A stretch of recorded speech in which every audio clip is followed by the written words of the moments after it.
Panorama completo do período intertestamentário. Introdução. O período intertestamentário, também conhecido como período interbíblico, compreende aproximadamente 400 anos entre o fechamento do cânon do Antigo Testamento, por volta de 430 a.C., com Malaquias, e o início do Novo Testamento, com João Batista em torno de 27 d.C. Este período, frequentemente denominado os Anos de Silêncio Profético, foi fundamental na preparação do mundo para a vinda de Cristo, pois durante esses séculos, o judaísmo passou por transformações profundas que moldaram a fé, a política, as instituições e a teologia do povo de Deus, criando um contexto único para a proclamação do Evangelho. Primeira parte. História política do período intertestamentário. 1. O período persa de 538 a 333 a.C. O período intertestamentário iniciou-se sob o domínio persa, que começou quando Ciro II conquistou a Babilônia em 538 a.C. e permitiu que judeus retornassem a Jerusalém para reconstruir seu templo. Este foi um período de relativa tranquilidade e autonomia para os judeus. O Império Persa, sob sua política de tolerância religiosa, concedeu aos judeus significativos privilégios, permissão para observar suas práticas religiosas, isenção tributária durante o ano sabático e liberdade para governar-se através do sumo sacerdócio. Durante este período, a Judeia foi administrada pelos sumos sacerdotes, que respondiam diretamente ao governo persa. Embora essa estrutura política tenha garantido certa autonomia, também contribuiu para a corrupção do sacerdócio, transformando-o gradualmente em uma instituição puramente religiosa, em um poder político. Os judeus reconstruíram o Templo de Jerusalém, concluído em 516 a.C., e restauraram os muros da cidade sob a liderança de Esdras, cerca de 458 a.C., e Neemias, por volta de 445 a.C.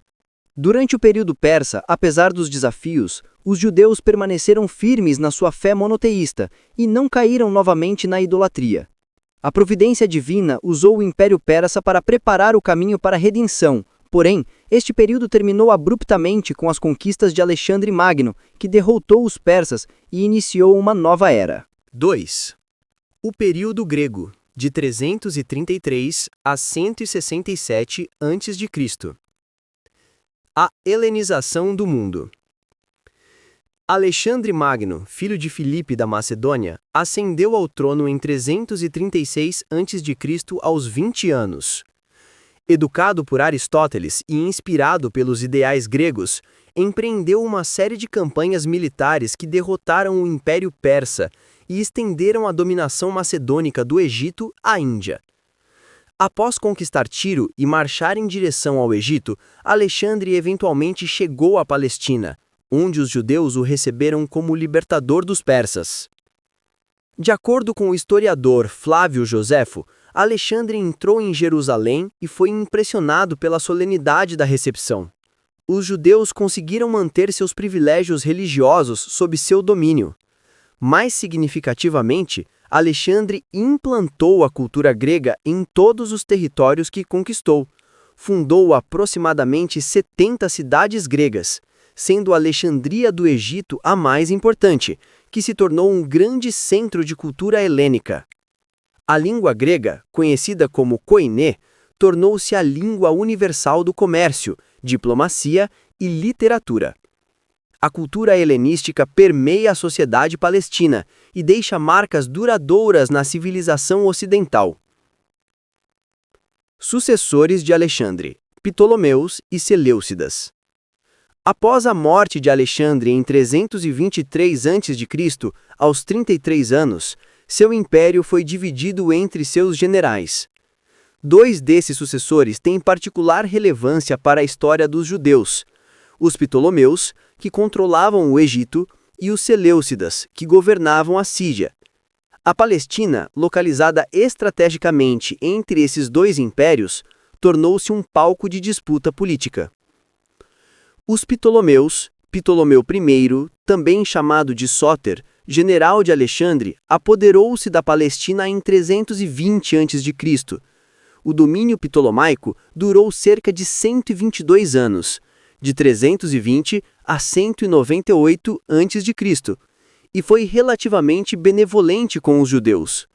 Os monarcas ptolomaicos permitiram que os judeus observassem suas leis, concederam isenções tributárias durante o ano sabático e ofereceram oportunidades de emigração para Alexandria, onde criaram uma próspera comunidade judaica, com um bairro próprio e autogoverno. Ptolomeu II, chamado Filadelfo, que reinou de 285 a 247 a.C., foi especialmente favorável aos judeus. Durante seu reinado, Alexandria tornou-se um centro de fusão entre ideias hebraicas e gregas. Foi durante este período que a Septuaginta, a primeira tradução da Bíblia hebraica para o grego, começou a ser realizada.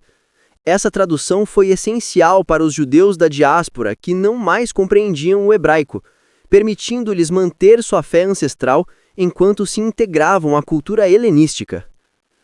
Os Seleucidas. Em 198 a.C., Antíoco III, conhecido como o Grande, conquistou a Palestina dos Ptolomeus após uma série de batalhas. O domínio seleucida marcou uma mudança fundamental na história dos judeus. Enquanto os Ptolomeus eram tolerantes, os seleucidas promoviam ativamente a helenização da população sob seu controle. A crise de Antíloco IV Epifânio, de 175 a 164 a.C. A figura mais significativa do período seleucida é Antíoco IV, cognominado Epifânio, que significa manifestado ou divino, embora fosse amplamente conhecido como Epimanes, o Louco. Seu reinado marcou o ponto de maior tensão entre a cultura helenística e a fé judaica. Antíoco IV apoiou ativamente o partido helenista em Jerusalém, nomeando para o sumo sacerdócio homens que promoviam a cultura grega. Onias III, um sacerdote conservador, foi deposto em favor de seu irmão, Josué, que helenizou seu nome para Jason. Jason construiu ginásios onde os jovens judeus praticavam exercícios nus, conforme o costume grego, e quase eliminou a prática da circuncisão. Mais tarde, Jason foi substituído por Menelau, que nem pertencia sequer à linhagem sacerdotal legítima.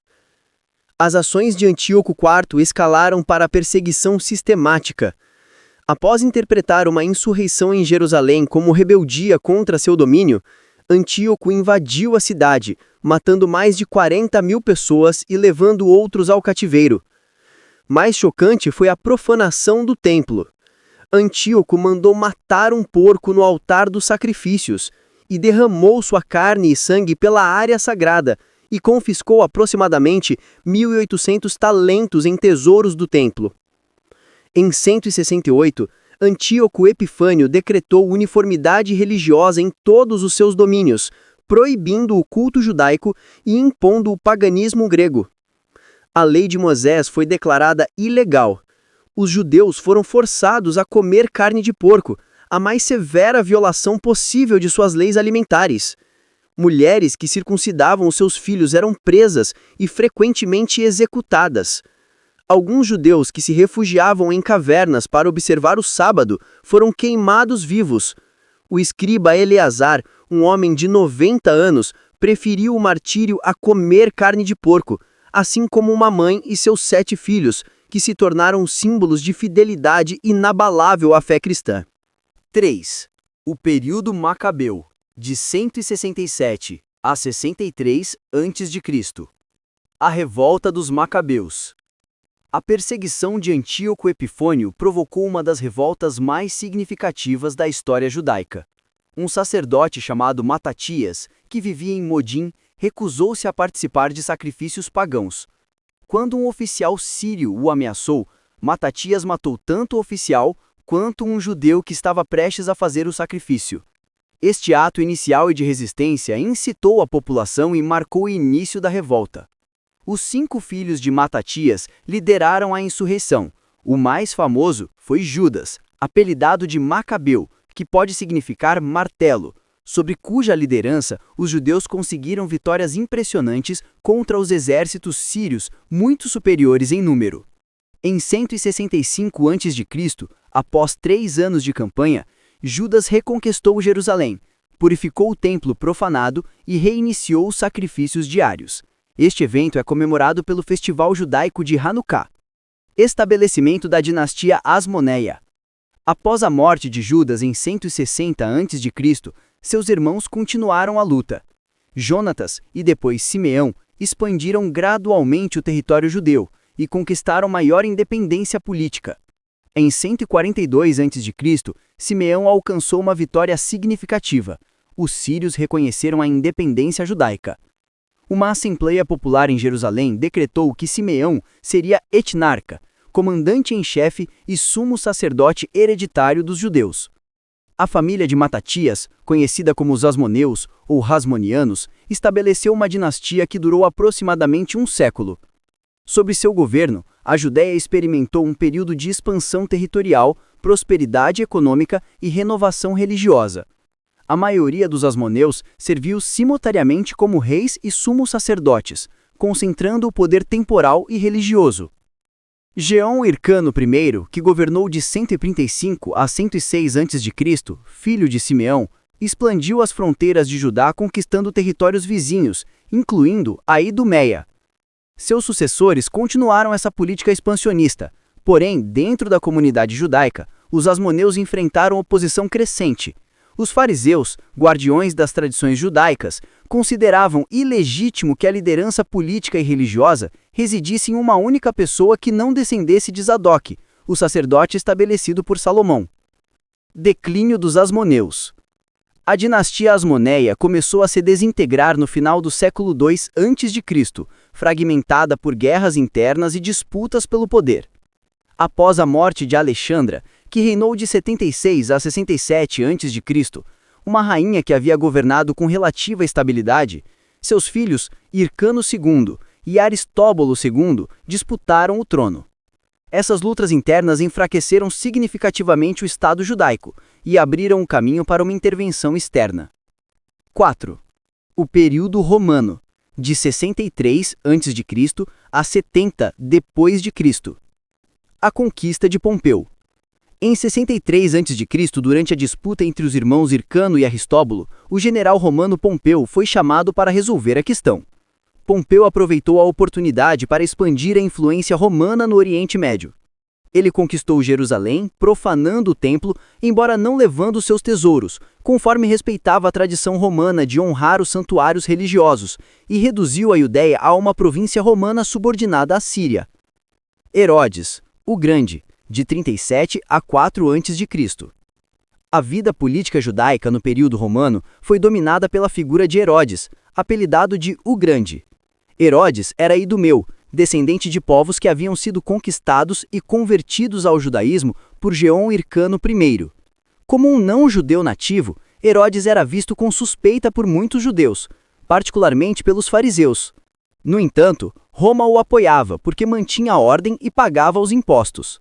Herodes chegou ao poder em 37 a.C., com assistência militar romana.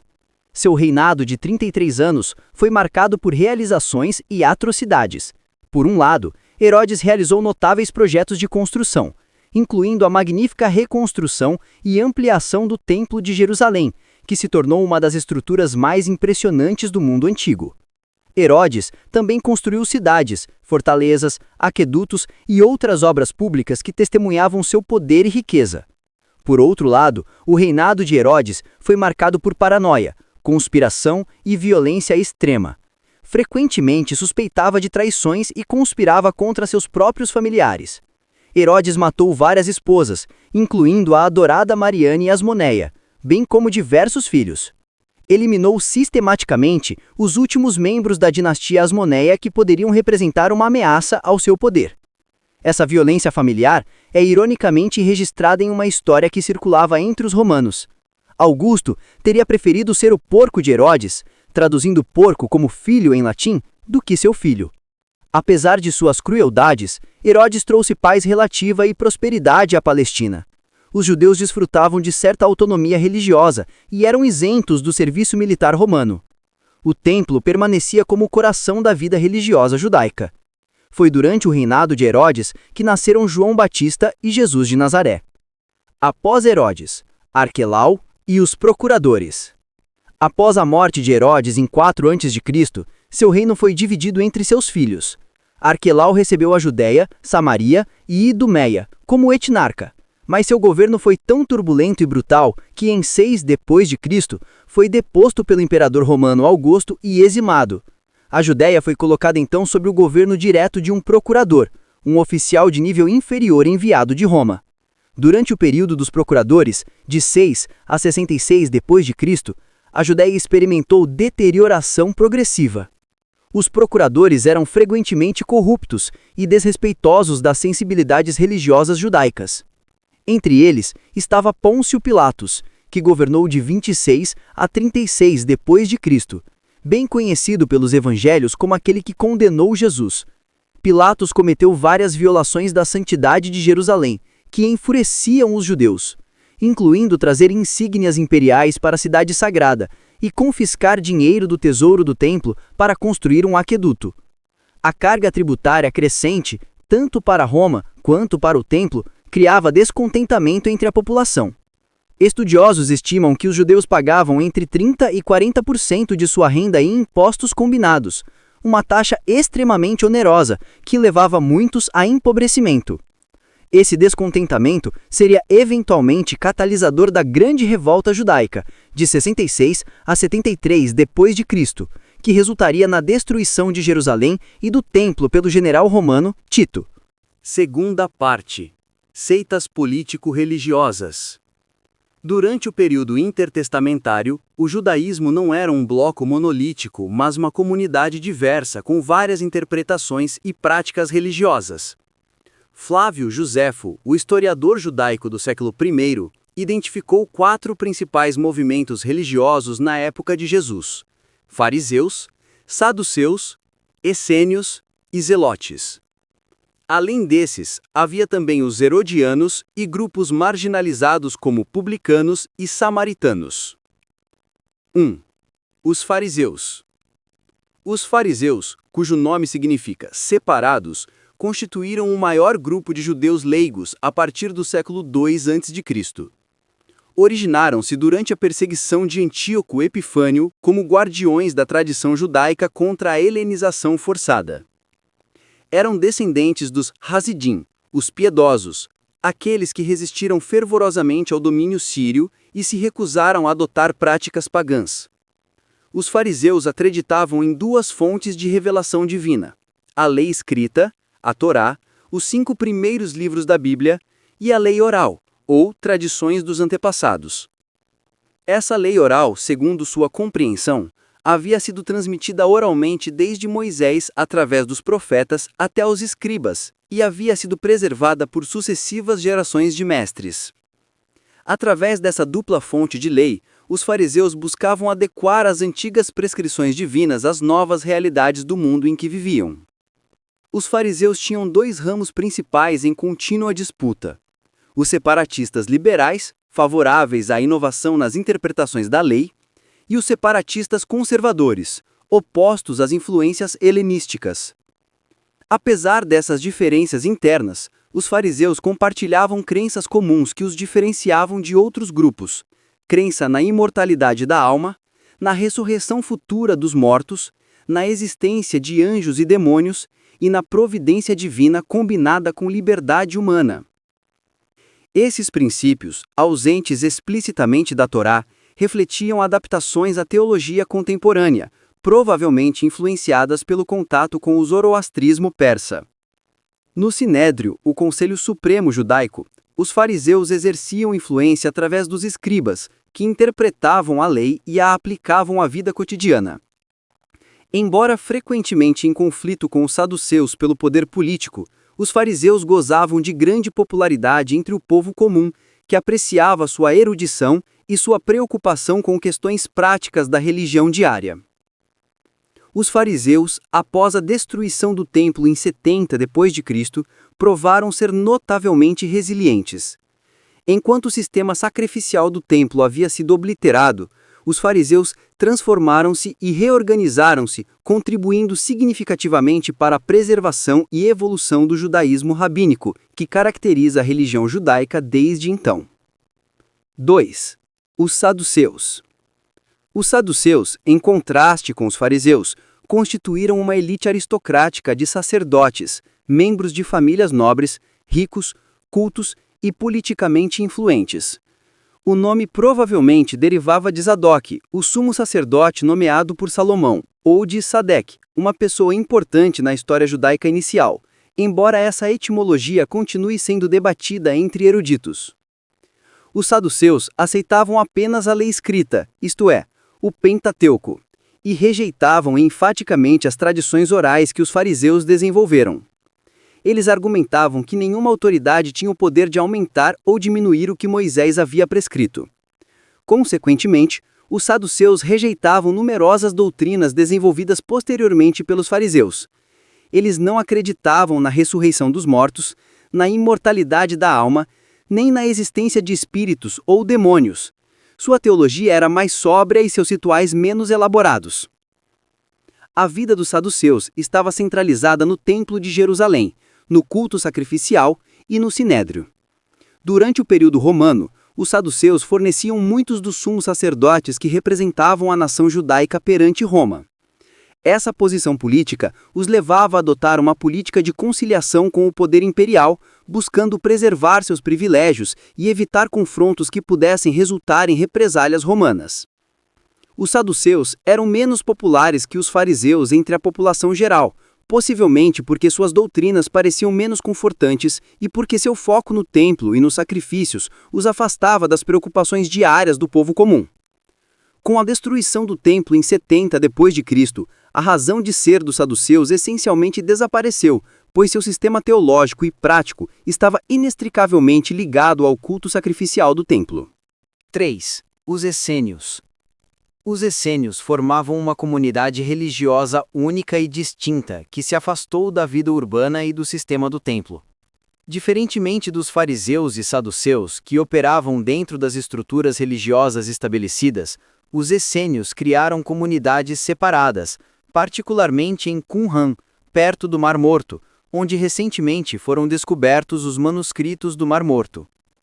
Os essênios originaram-se durante o período macabeu como um movimento de reação à profanação do templo por Antíoco, Epifânio, e à subsequente contaminação que viam na administração do templo pelos asmoneus.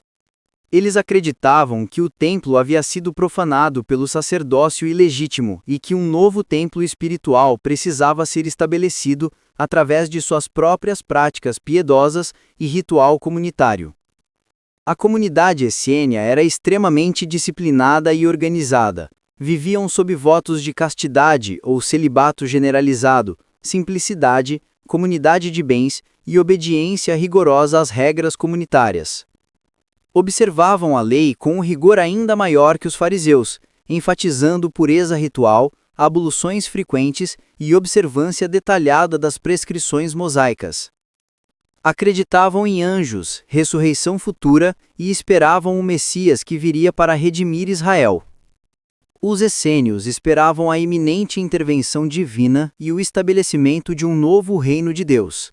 Alguns de seus escritos contêm o que é provavelmente a primeira história de duas comunidades de anjos e demônios envolvidas em uma guerra cósmica entre a luz e as trevas, influenciando os subsequentes conceitos de dualismo religioso no cristianismo primitivo. Flávio Joséfo nunca menciona os essênios nos evangelhos, e estudiosos debatem se João Batista ou Jesus tiveram contato com a comunidade essênia. A maioria dos estudiosos, seguindo Joaquim Jeremias, um especialista em Novo Testamento, conclui que João Batista não foi essênio e que Jesus não copiou nada de suas práticas ou ensinamentos. Apesar dessa incerteza, os essênios representaram um movimento importante de renovação espiritual e purificação dentro do judaísmo. 4. Os zelotes. Os zelotes, também conhecidos como sicários ou saqueadores, eram um movimento revolucionário que surgiu particularmente no primeiro século depois de Cristo, embora suas raízes possam remontar ao período de resistência contra Antíoco Epifânio, e o nome zelote referia-se ao intenso zelo desses indivíduos pela lei de Deus e pela independência de Israel. Os zelotes eram predominantemente recrutados das camadas mais pobres da sociedade, pequenos agricultores, artesãos e marginalizados pela estrutura tributária opressiva. Eles acreditavam que Deus havia doado a terra de Israel aos judeus e que a ocupação estrangeira era uma violação dessa promessa divina. Consequentemente, consideravam a resistência militar não apenas justificada, mas até necessária para cumprir a vontade de Deus. Os zelotes concordavam com a interpretação farisaica das Escrituras e esperavam um Messias guerreiro que libertaria os judeus do jugo romano. Respeitavam o templo e a Torá como instituições sagradas, que deveriam ser defendidas à força se necessário. Os zelotes foram cruciais na precipitação da grande revolta judaica em 66 d.C., após uma série de provocações pelos procuradores romanos, principalmente o roubo do tesouro do templo, pelo procurador Floro. Os zelotes incitaram a população à rebelião. Embora numericamente inferiores e militarmente desvantajosos, os zelotes lutaram com fervor religioso até a destruição final de Jerusalém em 70 d.C., culminando no suicídio em massa dos defensores da fortaleza de Massada em 70 d.C. 5. Os Herodianos. Os Herodianos eram um grupo menos claramente definido, mais político que religioso, que apoiava a dinastia herodiana. Seu surgimento provavelmente se deveu à crença de que Herodes o Grande era uma figura messiânica, ou ao apoio ao sistema governamental que Herodes havia estabelecido. Os herodianos não tinham uma teologia distinta, mas compartilhavam doutrinas com os saduceus. Terceira parte. Instituições judaicas. As principais instituições do judaísmo nos dias de Jesus eram o templo, a sinagoga e o sinédrio. Essas instituições não apenas estruturavam a vida religiosa do povo judeu, mas também exerciam uma autoridade política e social significativa. 1. O Templo de Jerusalém. O templo continuava sendo o centro espiritual, político e econômico da vida judaica. Após a reconstrução pelos judeus que retornaram do exílio babilônico, o templo funcionava como o único local onde eram oferecidos sacrifícios e certos ritos eram realizados. Embora o segundo templo fosse menor e menos esplêndido que o primeiro templo de Salomão, sua importância permanecia inestimável. Durante o período greco-romano, Herodes o Grande empreendeu uma vasta renovação e ampliação do templo, tornando-o uma das estruturas mais impressionantes do mundo antigo. O templo remodelado era não apenas uma instituição religiosa, mas também uma potência econômica considerável, arrecadando impostos, administrando propriedades e oferecendo oportunidades de comércio através da venda de animais para sacrifício e da troca de moedas. 2. A sinagoga. A sinagoga emergiu como instituição crucial durante o período do exílio babilônico, quando os judeus, longe do Templo de Jerusalém, estabeleceram locais de reunião para leitura e interpretação da lei, oração, louvor e ensinamento. Durante o período intertestamentário, as sinagogas tornaram-se centros religiosos disseminados por toda a Palestina e na diáspora judaica. A sinagoga não oferecia sacrifícios, ao contrário do templo. Em vez disso, funcionava como um lugar de instrução nas Escrituras, oração comunitária, observância da lei e preservação da identidade judaica. A sinagoga era particularmente importante nas cidades menores e entre as comunidades da diáspora judaica, onde muitos judeus não podiam viajar regularmente para Jerusalém. A estrutura da sinagoga permitia a participação leiga e não exigia a presença de sacerdotes. Qualquer judeu homem adulto poderia ler as Escrituras ou liderar orações. Esse caráter democrático contrastava com o templo, onde apenas sacerdotes podiam aproximar-se do altar. As sinagogas foram cruciais na preservação da vida religiosa judaica após a destruição do templo em 70 d.C. 3. O Sinédrio. O Sinédrio era um conselho supremo de 71 membros que governava os assuntos internos judaicos, presidido pelo sumo sacerdote. Suas raízes podem remontar ao período persa, mas sua estrutura desenvolveu-se principalmente durante o período helenístico. Durante o período macabeu e asmoneu, o sinédrio era composto principalmente de sacerdotes, aristocratas e anciãos. Com a ascensão dos fariseus, o sinédrio gradualmente abarcou mais escribas fariseus. Durante o período romano, o sinédrio serviu como intermediário entre a população judaica e os procuradores romanos. A autoridade do sinédrio incluía questões judiciais, religiosas e, até certo ponto, políticas. O sinédrio podia condenar à morte, embora durante o período romano essa autoridade tenha sido bastante limitada pela supervisão romana. O sinédrio foi responsável pela interpretação autêntica da lei e sua aplicação prática aos assuntos diários da comunidade. Quarta parte: Filosofia e teologia judaicas. 1. A helenização do judaísmo. Uma das transformações mais significativas durante o período intertestamentário foi o encontro entre a tradição judaica e a filosofia grega. Através das conquistas de Alexandre Magno, o pensamento grego, a língua grega e a cultura grega penetraram em todas as regiões do Oriente Próximo, criando uma síntese que historiadores chamam de helenismo. Embora muitos judeus resistissem à helenização, particularmente os fariseus e os essênios, a cultura grega teve influência profunda e duradoura. A própria língua aramaica falada pelos judeus absorveu palavras e conceitos gregos. Os nomes gregos tornaram-se comuns entre judeus que desejavam integrar-se à sociedade helenística. Mesmo entre judeus conservadores, houve adaptação de conceitos filosóficos gregos às suas crenças religiosas tradicionais. 2. A Septuaginta. Uma das mais significativas contribuições helenísticas para o judaísmo foi a Septuaginta, a tradução da Bíblia hebraica para o grego koiné. Essa tradução, realizada primariamente em Alexandria entre os séculos 3 e 1 a.C., tornou as escrituras acessíveis aos milhões de judeus da diáspora, que não mais compreendiam o hebraico ou o aramaico. A Septuaginta foi mais que uma simples tradução. Refletia as interpretações teológicas dos tradutores judaicos helenísticos e incorporava conceitos gregos na expressão de verdades judaicas. A Septuaginta também preservou 7 livros adicionais, conhecidos como deuterocanônicos: Judite, Tobias, 1º e 2º Macabeus, Sabedoria, Eclesiástico, também chamado Siraque, e Baruque. Esses livros, embora não inclusos no cânone hebraico posterior, foram considerados sagrados pelas comunidades judaicas helenísticas. A Septuaginta tornou-se a Bíblia oficial da diáspora judaica. Quando o cristianismo primitivo desejava demonstrar que Jesus era o Messias profetizado nas Escrituras, citava frequentemente a Septuaginta.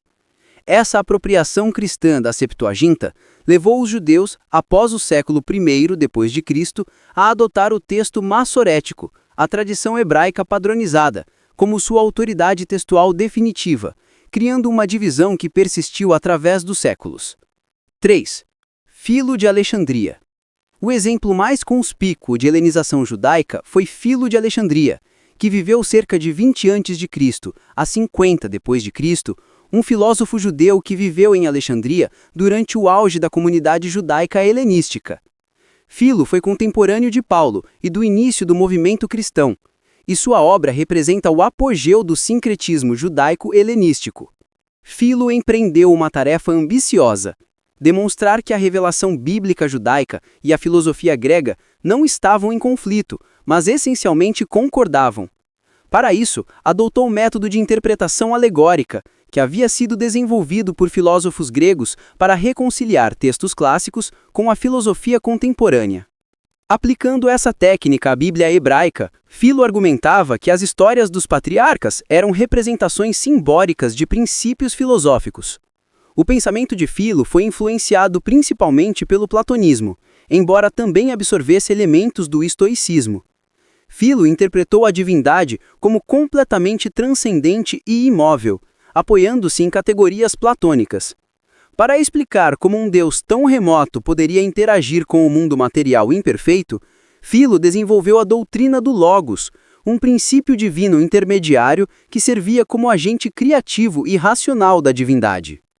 O Logos era para Filo o primogênito de Deus, uma noção que influenciaria subsequentemente o pensamento cristão sobre a natureza do Filho de Deus. Embora Filo exercesse influência limitada no judaísmo rabínico palestino, nos judaicos helenísticos, seus escritos foram preservados por cristãos, não por judeus. Suas ideias tiveram um impacto profundo no cristianismo primitivo. Os padres da Igreja, particularmente os de Alexandria, como Origenes, absorveram amplamente as técnicas interpretativas de Filo e seus conceitos teológicos. A influência de Filo também pode ser detectada no Evangelho de João, com sua ênfase no Logos divino. 4. Teologia apocalíptica. Um desenvolvimento teológico crucial durante o período intertestamentário foi a emergência da apocalíptica como um gênero literário e modo de compreensão religiosa. A apocalíptica oferecia uma resposta ao problema do sofrimento prolongado do povo de Deus sob dominação estrangeira. Deus, segundo os apocalípticos, em breve interviria de modo dramático na história, derrotaria os poderes malévolos, ressuscitaria os mortos e estabeleceria um reino eterno de justiça. Livros como Daniel, cujas seções posteriores foram compostas durante o período intertestamentário, 1º Enoque, 4º Esdras e o Apocalipse de Baruque, desenvolveram teologias apocalípticas sofisticadas. Esses escritos descreviam visões celestiais, revelações sobre o futuro, a estrutura cósmica com múltiplos céus e a intervenção divina iminente. A teologia apocalíptica contrastava com a posição tradicional do Antigo Testamento de múltiplas maneiras. Enquanto o Antigo Testamento geralmente enfatiza a ação de Deus na história presente, a apocalíptica desloca o foco para uma intervenção futuro escatológica. Enquanto o Antigo Testamento oferece esperança no cumprimento das promessas dentro da história humana, a apocalíptica projeta a redenção final para além da história. Apesar de suas diferenças, a apocalíptica enraizava-se nas promessas proféticas do Antigo Testamento e na experiência continuada do povo de Deus de sofrimento sob impérios estrangeiros. A teologia apocalíptica tornaria-se fundamental para o movimento cristão primitivo. 5. A esperança messiânica desenvolvida. Embora a expectativa de um Messias tenha raízes profundas no Antigo Testamento, o conceito foi substancialmente elaborado durante o período intertestamentário. Desenvolveram-se múltiplas tradições messiânicas. O Messias régio, ou filho de Davi, a tradição mais antiga esperava um descendente de Davi, que seria ungido, Messias, para reinar sobre Israel, restaurando o reino perdido e estabelecendo uma era de paz e justiça. O Messias sacerdotal, ou filho de Arão, algumas comunidades, particularmente os essênios, esperavam um Messias sacerdotal que purificaria o templo e restauraria o culto apropriado. O profeta escatológico. Muitos judeus esperavam um novo Elias ou um profeta semelhante a Moisés, que traria revelação e salvação divinas. O Filho do Homem. Derivando da visão de Daniel, capítulo 7, a figura do Filho do Homem era uma entidade divina ou semidivina que viria nas nuvens para estabelecer o reino de Deus. O Messias sofredor, embora frequentemente negligenciada, alguma tradição judaica interpretava as profecias do servo sofredor em Isaías como referências a um Messias que sofreria pela redenção de Israel. Essas tradições messiânicas múltiplas coexistiam e frequentemente conflitavam. Alguns judeus imaginavam dois Messias, um régio e um sacerdotal, enquanto outros enfatizavam um ou outro aspecto. A época de Jesus foi saturada dessa expectativa messiânica intensificada, com muitos judeus antecipando a iminente intervenção de Deus que estabeleceria o reino messiânico. 6. Debates teológicos emergentes. Durante o período intertestamentário, vários temas teológicos importantes foram debatidos e desenvolvidos. Ressurreição dos mortos. Embora ausente da teologia inicial do Antigo Testamento, a crença na ressurreição futura dos mortos desenvolveu-se e tornou-se uma doutrina central durante o período intertestamentário, particularmente entre fariseus e apocalípticos. Vida após a morte. Conceitos sobre a imortalidade da alma, céu e inferno, e o destino das almas após a morte foram elaborados durante esse período, refletindo influências persas e gregas. Providência divina e liberdade humana. Os fariseus e outras tradições debatiam como reconciliar a soberania divina absoluta com a responsabilidade humana moral e a liberdade de escolha. A natureza divina. Conceitos sobre atributos divinos, transcendência de Deus e seres intermediários como anjos e o Logos de Filo foram refinados durante esse período. Conclusão. A preparação do mundo para o advento. O período intertestamentário, embora frequentemente chamado de anos de silêncio profético, foi de fato um período de intensíssima atividade providencial. Durante esses 400 anos, o mundo foi preparado de múltiplas formas para a vinda de Cristo. Unidade política. Sobre Roma, o mundo experimentou uma paz relativa, a Pax Romana, e uma unidade política sem precedentes, permitindo movimento e comunicação sem travas, que posteriormente facilitaria a propagação do Evangelho. Unidade linguística. A disseminação da língua grega como língua universal do comércio e diplomacia significava que um missionário cristão poderia pregar um simples evangelho em grego e ser entendido em qualquer parte do império. Preservação da fé monoteísta. Apesar de pressões imensuráveis para a helenização e sincretismo, os judeus permaneceram firmes no seu monoteísmo. A sinagoga preservou a Torá e manteve a identidade religiosa judaica. Expectativa messiânica aguçada.